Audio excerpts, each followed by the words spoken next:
Hello friends, now we have moved in the next lecture, and in this lecture we will cover a new type of the protozoans disease named malaria. Malaria के बारे में आपको से जानकारी देता हूँ। Previous lecture में मैंने बताया था कि जो डिजीज़ वैसा डिजीज़ को कवर करने जा रहा हूँ जो प्रोटोजोआ के कारण होता है। थोड़ा सा कुछ 5 मिनट का आइडियाज़ दिया होगा प्रीवियस लेक्चर में, और in this lecture we will cover detailed explanation about the malaria. Malaria एक प्रोटोजोआ के कारण होता है और जो कि इसे आपको डिटेल में पढ़ाऊंगा कि कैसे हुआ, इसका सिम्टम्स क्या है, प्रिवेंशन क्या है। मुझे ऐसा लगता है कि शायद ये जो पूरा का पूरा लेक्चर है ये मलेरिया के ऊपर ही कहीं ख़त्म ना हो जाए, ठीक है ना। तो जो भी बातें मैं बताऊंगा आपको विस्तार में बताऊंगा कि क्वेश्चंस कैसे आते हैं, ठीक है। आपको कोई भी पॉइंट्स को मिस नहीं करना चाहिए। आपको जितनी सारी चीज़ों को जानकारी मैं दूंगा उन सारी चीज़ों को आप अच्छे से मेक श्योर कि टैकल कीजिएगा, उसे हैंडल करोगे, ठीक है। आपको जो भी पढ़ाता हूँ वो पूर्ण रूप से जानकारी देता हूँ। ऐसा प्रयास रहता है कि हर एक चीज़ आपको उस टॉपिक के बारे में जानकारी दिया जाए, उसके बारे में कुछ भी छोड़ा नहीं जाए, समझ रहे हो ना। बट मेरे साथ साथ आप भी मेहनत किया कीजिए। आपके पास जो भी बुक्स होगा, जो भी नोट्स होगा, कोई भी टीचर के टच में रहते हो तो उसके साथ आप किसी चीज़ की जानकारी ले सकते हो, या फिर कोई वर्ड नहीं आता समझ में, कोई क्वेश्चंस नहीं बन रहा है, वहाँ से पूछ सकते हैं, या फिर मेरे पास कमेंट कर सकते हो कि सर इस चीज़ के बारे में नहीं समझ में आता है, मुझे ये समझाइए। या फिर कोई भी चैप्टर्स जो आपको हार्ड लगता है तो उस चैप्टर का नाम बताइए। सबसे पहले प्रयास रहेगा कि उसी चैप्टर के ऊपर चर्चा किया जाए। Got it. अब चलो सीधा सीधी टॉपिक के ऊपर मैं डिस्कस करता हूँ मलेरिया के बारे में। देखो, मलेरिया को मैंने ब्रेक कर दिया है, ब्रेक करके बताया है मल और एरिया, यहाँ से मैंने ब्रेक कर दिया। तो मल का अर्थ हुआ बैड और एरिया मीन्स एयर। तुम्हारे दिमाग में चर्चा चल रहा होगा कि ये मल का मतलब बैड और ये एयर, क्या ये चक्कर क्या है। तो देखिए आगे बताता हूँ तो आपको खुद पता चल जाए। लिखा हूँ कि this disease is known for a long time. दाव का हिंदी मीनिंग हुआ यद्यपि या फिर हालांकि। जैसे कैसे करते हो, हालांकि हो सकता है, यद्यपि मुझे ऐसा लगता है, ठीक उसी प्रकार से इसका हिंदी मीनिंग हुआ। शायद आज से पहले नहीं जानते होगा, बट आई होप कि आज आप सीख जाओगे। यद्यपि भी बोल सकते हो, या फिर हालांकि भी बोल सकते हो। आप देख लीजिएगा ये इधर से होगा कि इधर से होगा, ठीक है ना। चलिए, तो मलेरिया को लंबे समय तक लगी डिजीज माना गया है। इस कहने का अर्थ यह होता है कि जब भी मलेरिया होता है तो इतनी आसानी से जाएगा नहीं, आपको लंबे समय तक ग्रसित किए हुए रहेगा और परेशानियां तो झेलनी पड़ेगी। नेक्स्ट बता रहा हूँ कि the name malaria was given by Romans. ये आपको सेवरल कॉम्पिटिटिव एग्जामिनेशन में पूछे जा सकते हैं। ये पॉइंट पे गौर कीजिएगा और इसे हमेशा के लिए प्रयास रहे कि याद रखेगा तुम, ठीक है ना। मलेरिया दिया गया रोमन्स के द्वारा। क्यों दिया गया? रोमन्स ही कहा। इस डिजीज का जो नाम मलेरिया पढ़ा रहा हूं ना, वो रोमन्स नाम का कोई व्यक्ति है, उसके द्वारा ये दिया गया है नाम। चलिए, कुछ स्टोरी होगा, जरूर होगा। देखो, ये व्यक्ति क्या करता था कि कभी घूमा करता था इधर उधर, कई राज्य में जाया करता था। कौन? तो ये रोमन्स। तो जब जाता था तो अलग अलग राज्य में जाइएगा, अलग अलग शहरों में जाइएगा तो वहाँ का अलग हवा पानी होता है जी। वाटर का टेस्ट अलग होगा, चाहे हवा कहने का अर्थ होता है कि उसका मौसम कुछ अलग हो। तो बैड एयर या फिर खराब हवा पानी के कांटेक्ट में आने के चलते इस पर्सन सफरिंग करने लगा फीवर से, और फिर बहुत सारे सिम्टम्स निकल के आए, और इसी के लिए ये मलेरिया नाम दिया गया। बैड, खराब हवा के कांटेक्ट में आया, इसीलिए इसका मलेरिया हुआ। और एयर का कहने का अर्थ हुआ एरिया, और बैड का कहने का अर्थ हुआ मल, इसीलिए मलेरिया नाम दे दिया गया। आई होप कि आपको पता चला होगा, कुछ तो पता चला ही होगा कि मलेरिया कैसे नाम पड़ा। अच्छी बात है। अब इसका कॉज क्या है, ये मलेरिया आखिरकार हुआ तो हुआ कैसे, होने का क्या कारण रहा? कारण है, नाउ लिसन टू मी। मैं यहाँ पे बताया हूँ कि malaria is caused by A parasite called Plasmodium. एक पैरासाइट के कारण ये मलेरिया होता है। इस पॉइंट पे गौर कीजिएगा। यहाँ सब्जेक्टिव क्वेश्चंस पूछता है, सेवरल कॉम्पिटिटिव एग्जामिनेशन में पूछे जा सकते हैं और इंटर का बोर्ड एग्जामिनेशन में पूछे जा सकता है, या फिर इसीलिए बी केयरफुल। पूछेगा कि in which of the following is the cause, which of the following parasite is the cause of malaria. तो प्लाज्मोडियम जो जिस ऑप्शन में भी रहेगा उसमें मार दीजिए, प्लाज्मोडियम के कारण ही होता है। ठीक है, नेक्स्ट बताना चाहता हूँ कि कोई सोच रहा होगा कि प्लाज्मोडियम के बारे में सोच रहा होगा, तो प्लाज्मोडियम के ऊपर मैं चर्चा करते हुए कहा हूँ कि plasmodium is a single celled tiny organism from the group protozoa. Protozoa के एक ग्रुप है का नाम है प्लाज्मोडियम, और प्लाज्मोडियम क्या है, तो एक सिंगल सेल्ड टीनी ऑर्गेनिज्म है, छोटा सा सिंगल सेल्ड ऑर्गेनिज्म है। ठीक है ना, और कौन सा ग्रुप से बिलोंग करता है, प्रोटोजोआ। तो इस पॉइंट को भी इंपॉर्टेंट है सर, हाँ इसको ध्यान में आप रखेंगे। ठीक है स्टूडेंट, अच्छी बात है। नेक्स्ट बताना चाहता हूँ कि there are 4 species of plasmodium that cause malaria. Malaria हुआ प्लाज्मोडियम के कारण, तो प्लाज्मोडियम एक नहीं है बल्कि प्लाज्मोडियम के 4 स्पीसीज पाया जाता है। कितना स्पीसीज, 4। यहां से भी पूछेगा कि प्लाज्मोडियम का कितना स्पीसीज पाया जाता है जिसके कारण मलेरिया हो सकता है, तो टोटल 4 है उसका नंबर। ठीक है ना, 4 स्पीसीज होता है, ध्यान देना, रनिंग में है या फिर नहीं है। तो 4 स्पीसीज होता है, किसका, तो प्लाज्मोडियम का। समझ गए, अच्छी बात है। नेक्स्ट बताना चाहता हूं मोड ऑफ स्प्रेड, ये फैलता आखिरकार कैसे है, फैलने का तरीका क्या हुआ, तो आओ इन्हीं सारी चीज़ों को डिस्कशन करता हूँ। जैसे कोई इन्फेक्टेड पर्सन है और कोई हेल्दी पर्सन है, तो इन्फेक्टेड पर्सन इफेक्ट कर देगा हेल्दी पर्सन को, तो हाउ इज इट पॉसिबल। तो आओ चलो जानते हैं कि कैसे ये संभव हो सकता है। मैं यहाँ पे बताना चाहता हूँ कि malaria is spread by the bite of female anopheles mosquitoes. ये फीमेल एनाफिलिस नाम का एक मॉस्किटो है, मच्छर है, जिसके काटने से मलेरिया हो जाता है। ठीक है ना, तो इस पॉइंट को आप हमेशा के लिए याद रखिएगा और इसको आप हमेशा के लिए याद रखिएगा, अंडरलाइन कर लीजिएगा। ठीक है, अच्छी बात है। और इसको भी अंडरलाइन कर लीजिएगा, पैरासाइट के द्वारा होता है जिसका नाम है प्लाज्मोडियम कहते हैं। नेक्स्ट बताना चाहता हूँ मोड ऑफ स्प्रेड में कि the male anopheles mosquito feeds on plant juices and so is harmless. ये जो पॉइंट मैंने अभी भी पढ़ा और आपको सिखाना ये चाह रहा हूँ कि जैसे मान लीजिए कि आप फीमेल एनाफिलिस जो है उसके कारण मलेरिया हुआ, तो कोई लड़का प्रश्न करेगा कि सर फीमेल मॉस्किटो काटा तो मलेरिया हो गया, बट मेल मॉस्किटो क्यों नहीं काटा और हमको मलेरिया क्यों नहीं हो गया। तो नाउ लिसन टू मी, जो मेल मॉस्किटो है उसको जूसेस पसंद है, यहाँ पे पहले ही लिख दिया हूँ, फीड्स यानी कि भोजन प्राप्त कर लेता है, कहाँ से, तो प्लांट जूसेस से, और इसीलिए हार्मलेस यानी कि ये नुकसान हमको नहीं पहुँचा सकता है ये, क्योंकि ये प्लांट से अपना भोजन प्राप्त कर लेता।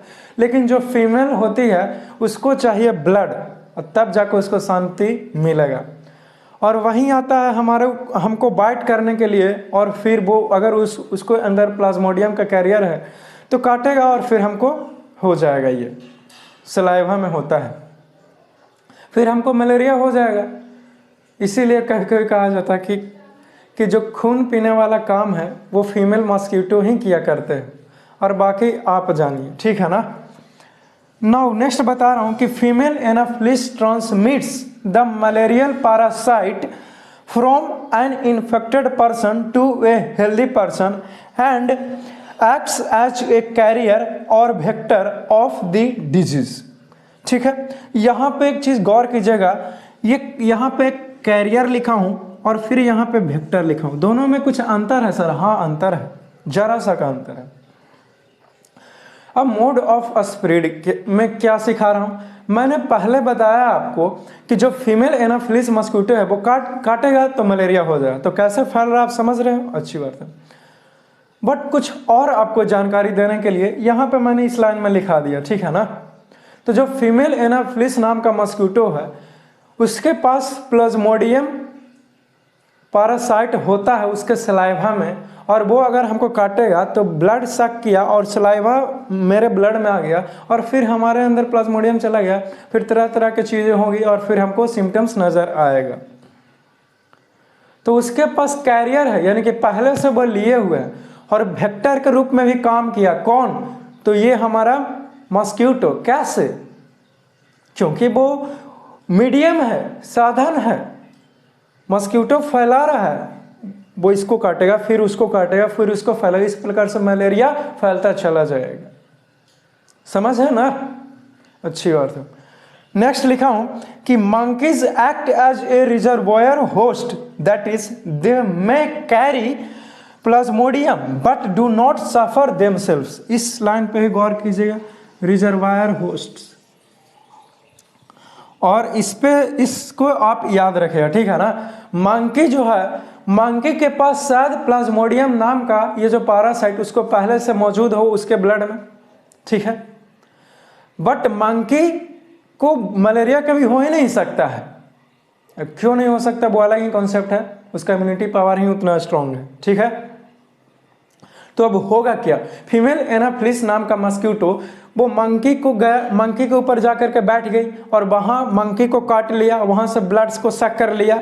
अब मंकी के बॉडी में था प्लाज्मोडियम, अब आ गया ये फीमेल एनाफिलिस नाम के मस्क्यूटो के पास, आ गया ना।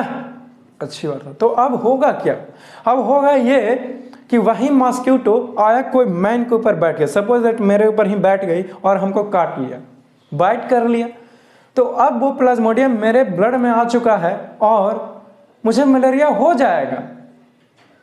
यहां पे गौर कीजिए, रिजर्वोयर होस्ट कहने का, होस्ट और गेस्ट, रिजर्वोयर मंकी जो है वो प्लाज्मोडियम का रिजर्वायर होस्ट है, यानी कि मंकी के बॉडी में पहले से ही प्लाज्मोडियम नाम का पैरासाइट है, मौजूद है, बट उसको इफेक्ट नहीं कर सकता है, ठीक है ना।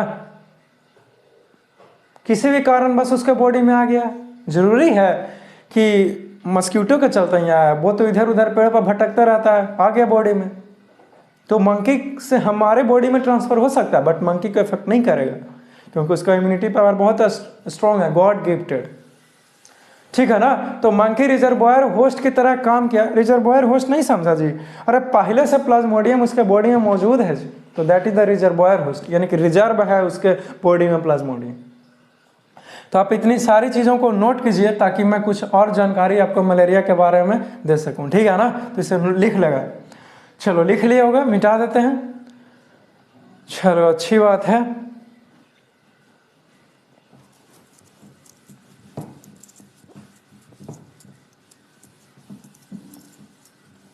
नाउ अब समय आ गया है कि मैं आपको बताऊं जो 4 स्पेसीज ऑफ प्लाज्मोडियम मैंने कहा था, याद है ना। अब उसको बताता हूं कि क्या क्या वो स्पेसीज है। तो पी, जहां जहां मैंने पी लिखा है उसका मतलब प्लाज्मोडियम होता है। देखिए ये चार्ट डायग्राम के माध्यम से मैं आपको सिखाना क्या चाहता हूं और बताना क्या चाहता हूं। मैंने लिखा कि patterns of high fever and the kind of malaria caused by different species of plasmodium, यहाँ पे लिख देना caused by different species of plasmodium।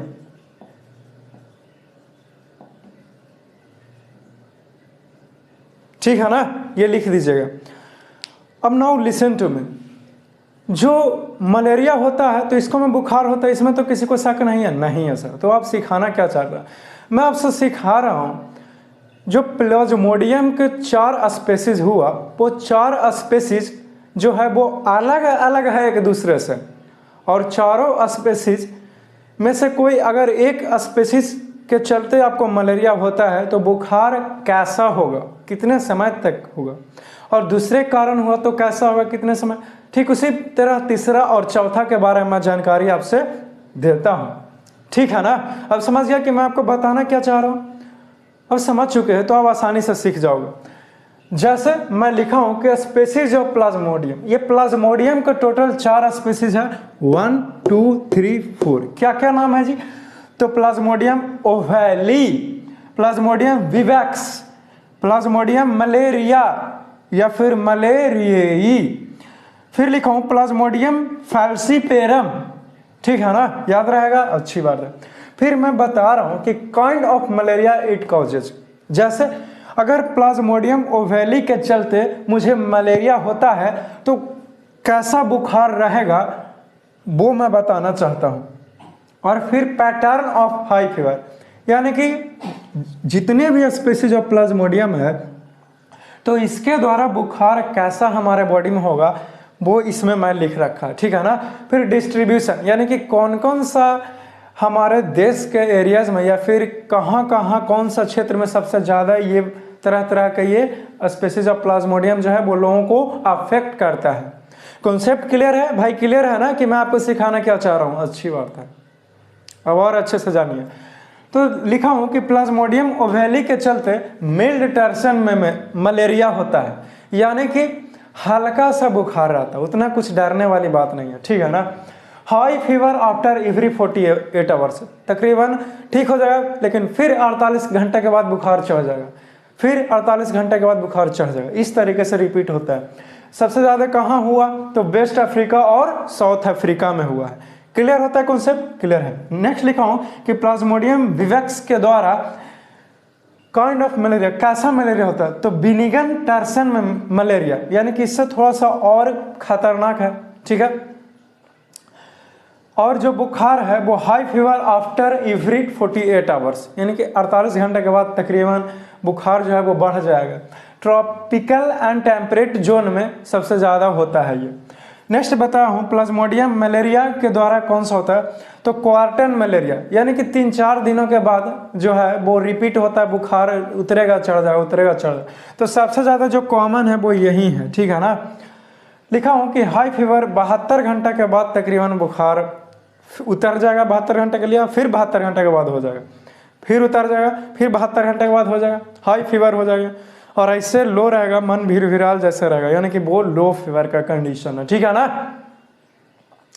अच्छी बात है। तो याद कीजिए जब कोरोना में लोगों को हो रहा था 72 घंटे के बाद, यानी कि 3-4 दिन ठीक हो जाता था, फिर 3-4 दिन के बाद बुखार हो जाता था, तो लोगों को ऐसा लगता था कि कहीं कोरोना तो नहीं हो गया ना।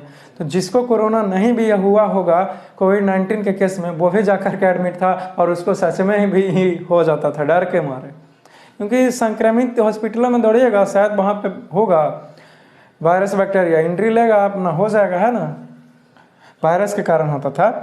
फिर नेक्स्ट बता रहा हूँ कि प्लाज्मोडियम फैल्सीपेरम, ये डेंजरस है, इस लोग इसी के केस में ज़्यादा मर जाता है। डेडली टर्सन मलेरिया, वहीं लिखा हूँ कि fever with irregular pattern any time between, कोई इसका निश्चिंत नहीं है कि 24 घंटे के बाद होगा, 48 घंटे का खानिया भी एनी टाइम हो सकता है, 7 घंटे बुखार रहे तो 7 घंटे जिसको बुखार रहेगा उसका तो हालत खराब हो जाएगा कि नहीं हो जाएगा जी, ऑफकोर्स हो जाएगा। तो कहीं भी हो सकता है 24 से 48 घंटे के बीच में, कोई इसका अथी नहीं है, और उससे पहले भी हो सकता है। कॉमन इन ट्रॉपिकल एरियाज में ये सब ज़्यादातर कॉमन पाया जाता है। तो आई होप कि आपने ये सीखा होगा कि पूरे के पूरे चार्ट डायग्राम से आपको डिटेल में मैं बताना चाहता था। आई होप कि जितना बताएगा उतना जान लिया होगा आपने। तो आपको ऐसा नहीं लगा कि मुझे पढ़े नहीं है या फिर पता ही नहीं, इसीलिए मैंने प्लाज्मोडियम को स्पीसीज का भी लिखाया और कैसा फीवर हो सकता था मैं उसका जानकारी मैंने आपको दिया है, ठीक है। तो आपको जितना भी बताता हूँ आप ध्यान से सुनिए, अगर फिर भी कहीं कन्फ्यूज़न होता है तो जो भी आपके बड़े हैं घर में हैं उनसे आप क्वेश्चंस पूछ सकते हैं कि यहाँ पे प्रॉब्लम था, सर ने बताया था नहीं समझे, क्योंकि यहाँ से तो मुझे लगता है कि जो बताया आप समझ गए हैं, और मुझे क्या पता आपके मन को भाव कि आपको पता चला कि कुछ रुक गए हो, अटक गए हो, है ना। तो खुद से भी प्रयास कीजिएगा, ठीक है, अच्छी बात है। और बाकी मैसेज कर सकते हो। तो आई होप कि आप इतनी सारी चीज़ों को लिखिए ताकि मलेरिया के बारे में और कुछ जानकारी आपको से दे सकूं। चलो लिख लिया, मिटा दें, वेरी गुड, चलो मिटाते हैं। बहुत सारी चीज़ों का डिस्कशन होने के बाद अब बताता हूं कि मलेरिया का क्या सिम्टम्स है। और चलो इन्हीं सारे सिम्टम्स के बारे में मैं आपको जानकारी देता हूं। तो कुछ सिम्टम्स है उसको ध्यान में रखिएगा। लिखा हूं A person suffering from malaria shows following symptoms। ऐसा कोई भी व्यक्ति जो मलेरिया उसको हो रखा है या फिर हुआ है तो उसको क्या क्या लक्षण निकल कर बाहर आएगा। तो बताया हूं कि each malarial attack last for about 6 to 10 hours. कोई भी मलेरिया का अटैक का है, जैसे 4 स्पीसीज ऑफ प्लाज्मोडियम है ना, तो 4 तरह का फीवर हुआ मलेरिया में। बट किसी भी तरह का क्यों ना हो, वो कम से कम कोई भी मलेरिया अटैक है तो वो 6 से 10 घंटा तक वो लगातार वो रहता ही रहता है, बुखार रहेगा या फिर उसका सिम्टम्स रहेगा। And the patient goes through 3 stage, और जो भी व्यक्ति है वो तकरीबन 3 स्टेजेस से 3 दौर से गुजरता है। पहले का नाम है कोल्ड स्टेज, दूसरे का नाम है hot stage and the third one is the sweating stage. Cold stage बुखार जो है वो तकरीबन नहीं रहेगा और पहले ठंडा होना, बॉडी जो है वो ठंड महसूस करने लगेगा, गर्मी के दिन में भी बहुत ज्यादा ठंडा लगने लगेगा। फिर कुछ ही क्षणों में धीरे धीरे बॉडी का टेम्परेचर जो है वो बढ़ता जाएगा और फिर नेक्स्ट स्टेज आता है वो है हॉट स्टेज। हॉट स्टेज में बुखार ही रहेगा, तेज बुखार रहेगा, ठीक है, और क्या ठंडा भी रहेगा तो नहीं रहेगा, बिल्कुल भी नहीं। नेक्स्ट आता है स्वेटिंग स्टेज। फिर जब हॉट स्टेज के बाद जब गुजरिएगा तो आएगा स्वेटिंग स्टेज। इस स्टेज में पसीना बॉडी से निकल रहा होगा और ये दोनों स्टेजेस में सर में दर्द होगा, बॉडी में भी पेन रहेगा हल्का हल्का। तो ये कुछ स्टेजेस है जो मलेरिया होता है तो इतने 3 स्टेजेस से गुजरना पड़ता है कोई व्यक्ति। आप मेडिसिन लीजिए चाहे नहीं लीजिए, ये स्टेज से गुजरना पड़ेगा, ठीक है ना। जिसका मतलब ये नहीं है कि मेडिसिन कारगर नहीं है कारगर। आगे बताता हूं, लिखा हूं कि if malaria is not treated, और अगर इस मलेरिया इतना सारा लक्षण दिखा है 3 स्टेजेस और इसके बावजूद भी अगर उसका कोई इलाज नहीं हुआ, ट्रीटमेंट नहीं किया गया, तो द एवं सिस्टम जो भी 3 स्टेजेस देखा आपने, तो ऊपर वाले स्टेज जो है वो अपीयर अगेन, यानी कि फिर से वो दोहरा दिया जाएगा, यानी कि फिर से वो लक्षण निकल के बाहर आएगा अगर आपने टैबलेट्स नहीं लिए तो। लिखा हूं कि द फीवर में come after a gap of, हो सकता है कि जो बुखार है वो 24 घंटे के बाद आ जाए, 48 घंटे के बाद आ जाए, 72 घंटे के बाद, और एट द सेम टाइम। कोई लड़का सोच रहा है कि एट द सेम टाइम का मतलब क्या हुआ? अर्थ ये हुआ जैसे 24 घंटे के बाद बुखार हुआ, फिर 48 घंटे के बाद होना है, फिर 72 घंटे के बाद भी होना है। तो क्या 24 घंटे के बाद हुआ तो फिर का गैप लगा, फिर 48 घंटे का इंतजार करेगा? नहीं, हो सकता कि वो लगातार रहे अगले 72 घंटों तक ले। तो ये सारा कुछ हो सकता है, इसीलिए इसका ट्रीटमेंट होना चाहिए, ठीक है ना। और नेक्स्ट लक्षण बताऊं कि malaria leaves the patient weak and anaemic. Weak का मीनिंग हुआ कमजोर और एनेमिक मीन्स कि खून की कमी हो सकता है, ठीक है ना। इसीलिए मलेरिया को जल्दी से ट्रीटमेंट कीजिए। It also lead to enlargement of liver. हमारा जो लिवर है वो भी हो सकता है कि बड़ा हो जाए, फूल जाए, पेन हो जाए। और लिखा हूं कि इट में also cause kidney failure. Malaria के चलते किडनी फेलर हो सकता है। मेंटल कंफ्यूजन, चूंकि हेडेक में पेन है, सर में दर्द है, तो अच्छे से डिसीजन नहीं ले पाइएगा, और सर में दर्द नहीं है तो पूरा लगा कि ट्रैफिक जैम है, इस तरह से तो कुछ प्रॉब्लम्स होने लगे। कोमा में भी जा सकता है वो पेशेंट, और इवन डेथ, वो मर भी सकता है। इसीलिए कहा कि इसका इलाज होना चाहिए।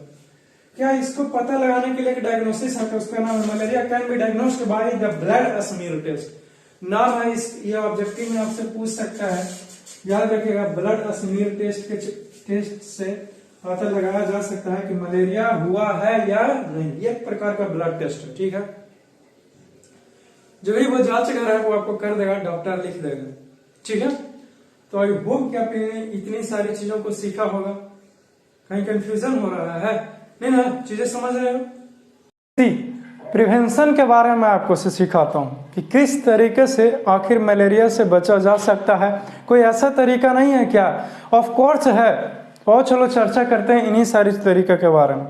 यहाँ पे बताया हूँ ए फाइन नेट और wire gauze should be used on doors and windows to prevent the entry of mosquitoes. जब भी घर बन रहा है या फिर बिल्डिंग बन रहा है तो मेक श्योर कि आप विंडोज़ के पास यानी कि खिड़की के पास एक फाइन पतला सा जाली टाइप का इस तरह का रहता है, ठीक है ना। तो इसको आप खिड़की के पास लगा दीजिए। डोर पे कैसे लगाओगे? तो जब आप गेट को क्लोज करते हो उसके बाद इस प्रकार से फैला करके लगा दीजिए, जस्ट लाइक ए पर्दा, इस तरीके से, ताकि जो मॉस्किटोज है वो आए ही नहीं, अंदर एंट्री ही ना ले। सबसे पहली बात आप जानिए, मलेरिया आपको तभी हो सकता है जब फीमेल एनाफिलिस नाम का मॉस्किटो आपको बाइट किया हो, नहीं काटेगा नहीं होगा। इसीलिए इतनी सारी चीज़ों को मैं बता रहा हूँ, ठीक है ना। नेक्स्ट बताया है insect repellent creams like Odomos also helps in keeping mosquitoes away. एक क्रीम है जिसका नाम है ओडोमोस। ओडोमोस पूछा जा सकता है क्रीम कि एक क्रीम का नाम बताओ जो मॉस्किटोज को दूर भगाया जा सकता है उस क्रीम का इस्तेमाल करके। तो नाम है ओडोमोस। इस सोते वक्त रात में ओडोमोस लगा लीजिए अपने बॉडी पर, फिर सो जाइए। तो इसके सुगंध से ही या ये खराब हो, जहरीला है, तो मॉस्किटो जो है वो इसके करीब नहीं आना पसंद करेगा, वो दूर चला जाएगा। तो इस क्रीम का भी इस्तेमाल किया जा सकता है मॉस्किटोज को दूर भगाने के लिए। इंसेक्ट रिपेलेंट क्रीम्स का अर्थ होता है कि वैसा कोई भी किसी भी तरह का क्रीम जो मॉस्किटोज को दूर करता हो, दूर भगाता हो, ठीक है ना, जैसे में ओडोमोस। नेक्स्ट है कि sleeping under fine mesh mosquito nets helps to prevent mosquito bites. आ गया वही बात है कि नहीं? बात तो आ गया। क्या वो बात था? मच्छर आपको नहीं काटेगा तो मलेरिया नहीं होगा। इसके लिए करना क्या है? इसके लिए आपको करना एक ही चीज़ है कि आप जब भी सो रहे हों तो आप एक मॉस्किटो नेट्स का इस्तेमाल किए हैं सोते समय, तो मॉस्किटोज अंदर एंट्री ही नहीं लगा, आपके बॉडी के करीब आएगा ही नहीं, वो बाहर ही रह जाएगा नेट से। तो आपको बाइट कैसे करेगा? क्योंकि आप तो नेट के अंदर है ना, जाल के अंदर है ना, और मॉस्किटो कहाँ है? बाहर। तो इस तरीके से आप अपने आप को सुरक्षित रख सकते हो और मलेरिया नहीं होगा आपको, क्योंकि मॉस्किटो बाइट ही नहीं करेगा, ठीक है ना। नेक्स्ट लिखा हूँ कि adult mosquitoes can be killed by spraying insecticides like DDT। याद कीजिए पहले के ज़माना में DDT का छिड़काव बहुत ज़्यादा होता था, तो इसका कुछ हानि भी है, नुकसान भी है, केमिकल चीज़ है ये। तो DDT का छिड़काव करके मॉस्किटो को मारा जा सकता है, दूर भगाया जा सकता है। पहले बहुत इसका इस्तेमाल होता था DDT का, विलेज गांव एरिया में तो शायद अभी भी होता ही होगा।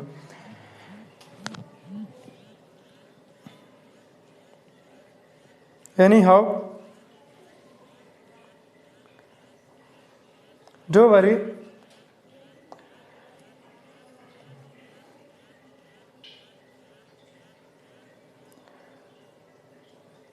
नेक्स्ट लिखा हूं कि mosquitoes larva can be destroyed by spraying kerosene oil in open drains water stagnant and bodies. बताया हूं आपको कि जो इंसेक्ट का लार्वा है आप उसको किस तरीके से ख़त्म कर सकते हैं। जैसे आप पॉन्ड में मॉस्किटोज का लार्वा वहाँ पे जनरेट हो गया है, तो उसको कैसे भगाइएगा? क्या तरीका है? तरीका, आप केरोसिन ऑयल को डाल दीजिए ना, जो उसमें थोड़ा थोड़ा छिड़क दीजिए इस प्रकार से।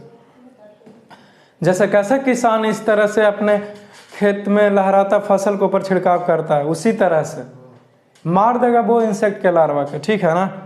अच्छी बात है। नेक्स्ट बताया हूं यहाँ पे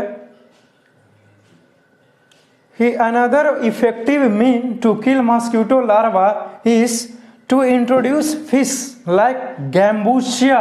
गैम्बूसिया नाम का एक फिश है और मिनोस नाम का भी एक फिश है, और कुछ ट्रॉट्स, ये भी कुछ छोटे छोटे जानवर हैं जो पानी में रहता है।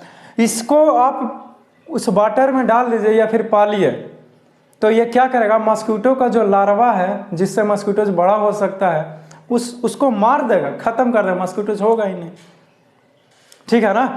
तो इस तरीके का फिश आप इस्तेमाल करके आप मॉस्किटोज को लार्वा को आसानी से किल कर सकते हो, ठीक है। हम नेक्स्ट बताना चाह रहा हूं कि water should not be collected around the houses. आप पानी का इस्तेमाल आसपास जो भी घर है वो घरों में आप क्या कीजिए कि वाटर का इस्तेमाल नहीं कीजिए, ठीक है ना।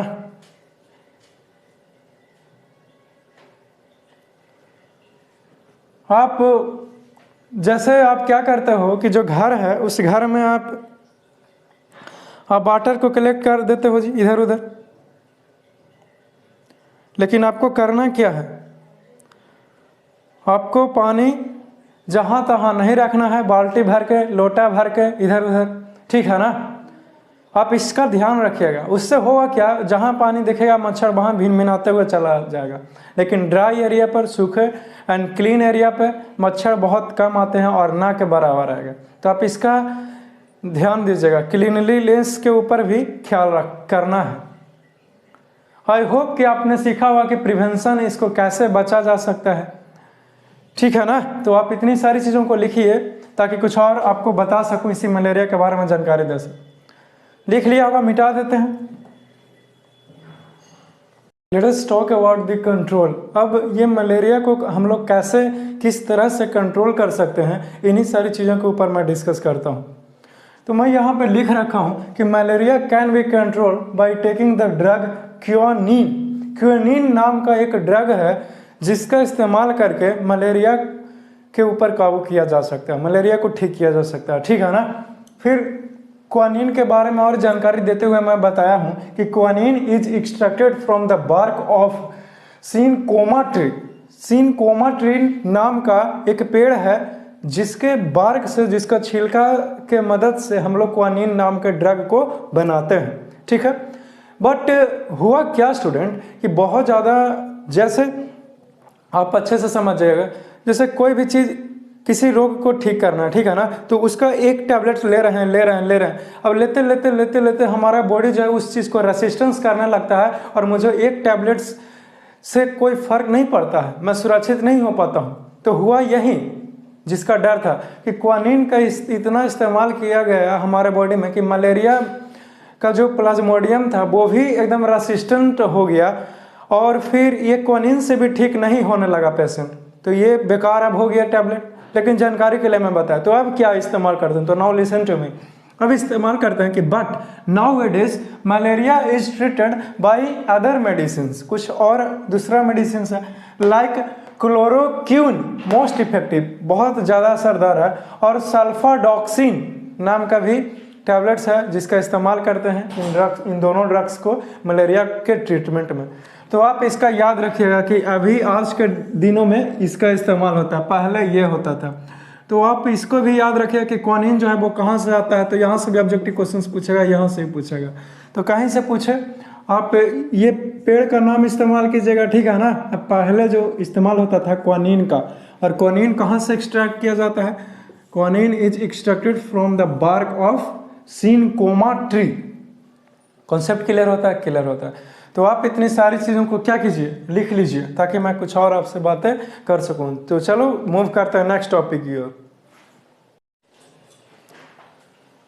Now let us talk about the life cycle of plasmodium.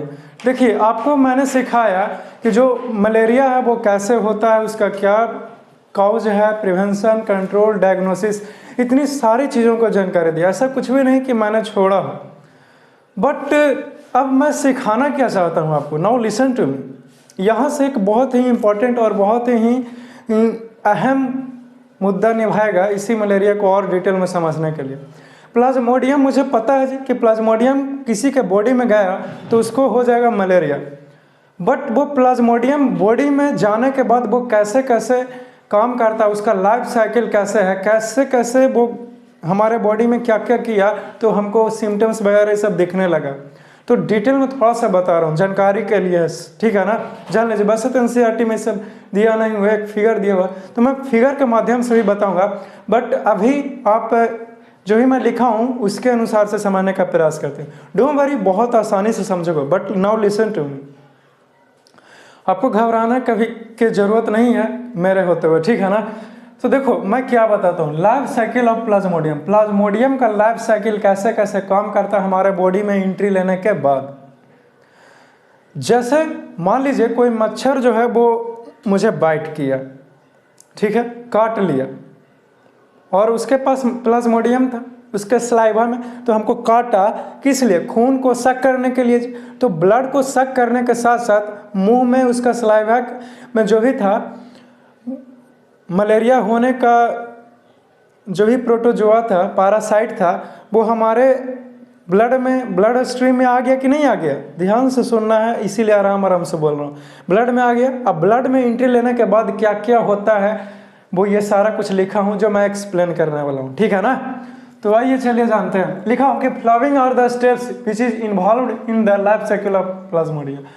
1 2 3 4 तकरीबन 5 स्टेप में समझ जाएंगे कि प्लाज्मोडियम जो है वो हमारे बॉडी में जाने के बाद कैसे कैसे काम किया, कैसे कैसे क्या क्या किया, ठीक है? सबसे पहले लिखा हूं कि एनोफिलिस इंजेक्ट स्पोरोजोइट्स वाय बैट, यानी कि जब मच्छर हमको काटा तो प्लाज्मोडियम है उसके पास, लेकिन प्लाज्मोडियम का कौन सा फॉर्म उसके पास है? तो स्पोरोजोइट्स है, ठीक है?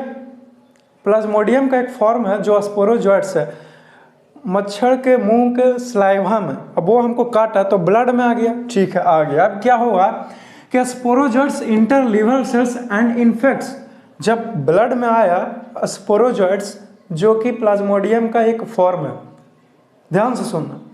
अब ये ब्लड में से स्पोरोजोइट्स हमारे लिवर सेल्स में जाएगा, लिवर सेल्स में चला गया, ठीक है। स्टेप 3, यहाँ पे एसेक्सुअल रिप्रोडक्शन करेगा लिवर सेल में। फिर लिवर सेल में जब एसेक्सुअल रिप्रोडक्शन करके अपना नंबर को बढ़ाएगा, एसेक्सुअल रिप्रोडक्शन कर रहा है हमारे बॉडी के अंदर, ठीक है ना? ध्यान से सुनना। और फिर नंबर को इंक्रीज कर लिया तो लिवर सेल जो है वो रैप्चर कर जाएगा, फट जाएगा, और फिर फटने के बाद liver cells reproduce to release merozoites.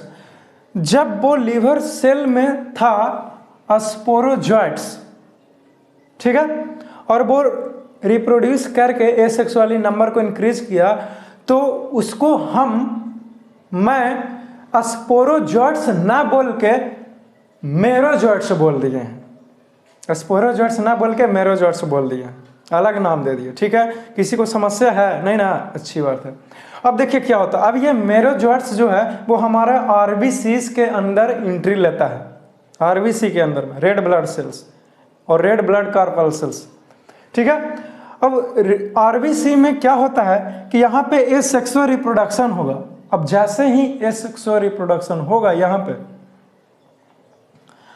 तो फिर आरबीसी रिप्रोड्यूस क्या करेगा? Symptoms such as fever, chills.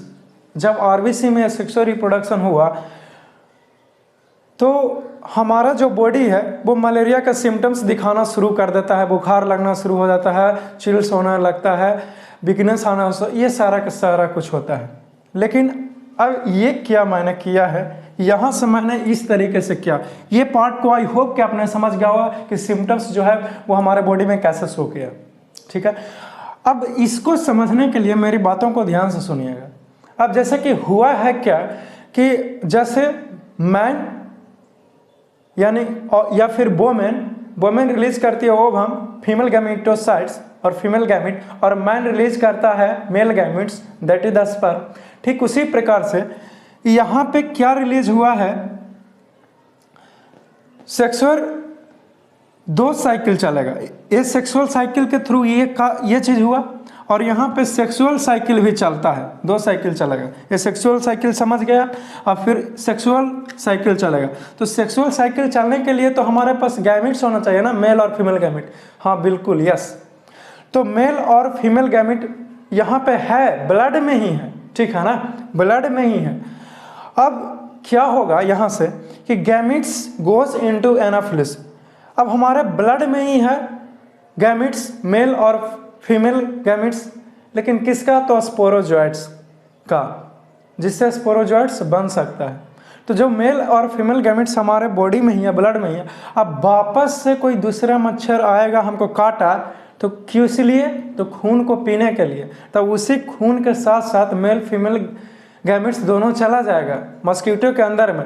अब फिर जाने के बाद मस्कीटो के गट में, या गट नहीं समझते हो तो पेट समझता है, आंत समझते हो, तो उसी आंत में, गट में क्या हुआ, वहाँ पे मेल फीमेल दोनों गैमेट है, तो उसके गट में फीमेल एनाफिलिस मस्कीटो के गट में रिप्रोडक्शन होगा सेक्सुअली, दोनों है ये है, तो फर्टिलाइजेशन होगा, ठीक है ना।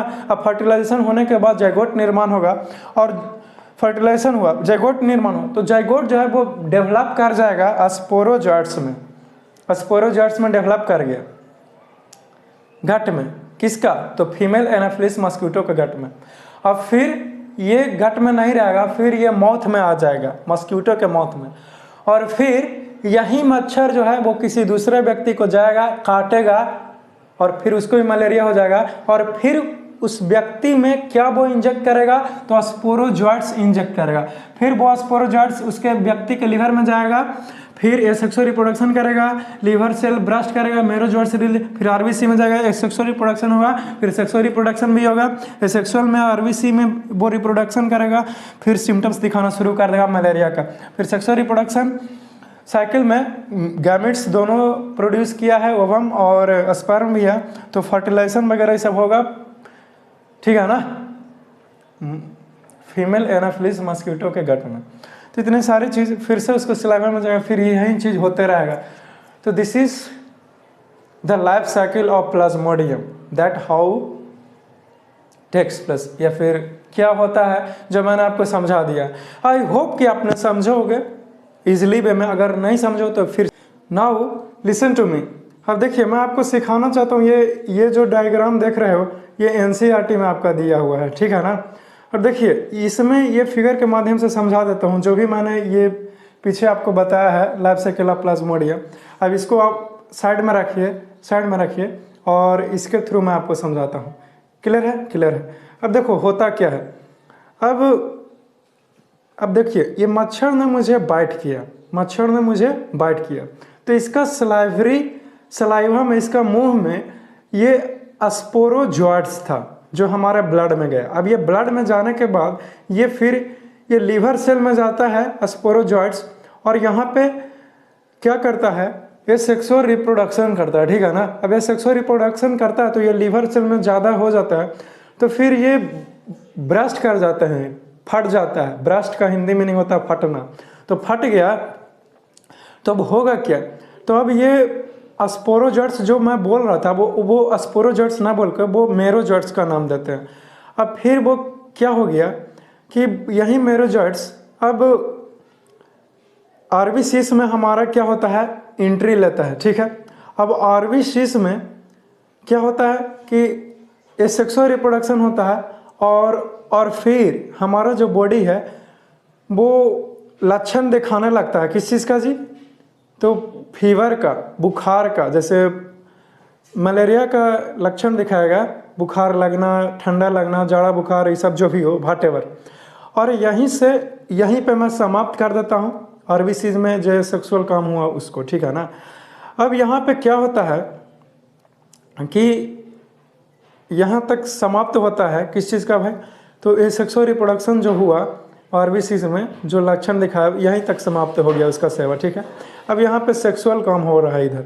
अब देखिए यहाँ पे सेक्सुअली भी हुआ, जैसे कि मैंने आपको बोर्ड पे मैंने बताया था इधर इस बुक्स के पीछे।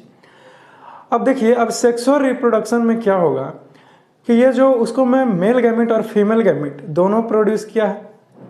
अब जो कहाँ है, तो आदमी के ब्लड में ही, जैसे कि आदमी के ब्लड में, यहाँ पे मस्कीटो अगर बाइट किया तो खून को खींच लिया, तो खून को खींचने के साथ साथ वो मेल और फीमेल गैमेट्स को भी तो ले लिया अपने अंदर, तो किसके अंदर गया, तो एनाफिलिस मस्कीटो के अंदर में गया, फीमेल एनाफिलिस मस्कीटो। अब उसको पेट में, उसके गट में जाने के बाद वहाँ पे देखिए यहाँ पे दिखाया हुआ डायग्राम से कि वापस से वो मच्छर काटने आया। अब इसके माउथ के थ्रू इसके गट में गया, अब यहाँ पे फर्टिलाइजेशन हो गया है, और फिर फर्टिलाइजेशन होने के बाद ये फिर जाइगोट का निर्माण होगा, और फिर जो जाइगोट है वो कन्वर्ट हो जाएगा स्पोरोजॉइट्स में, ठीक है, स्पोरोजॉइट्स में कन्वर्ट हो जाएगा। तो ये सब चीज़ कहाँ हो रहा है, तो मस्कीटो के अंदर में हो रहा है, और स्पोरोजॉइट्स जो है वो किसके मुंह में रहेगा, ये मस्कीटो के मुंह में ही रहेगा, ठीक है ना। अब ये मच्छर वापस से कोई आदमी को काट लिया, ठीक है, तो फिर से वो स्पोरोजॉइट्स आदमी के अंदर चला जाएगा, और फिर से उसको लीवर सेल में जाएगा, फिर इस तरीके से होगा, और फिर से ये होते रहेगा।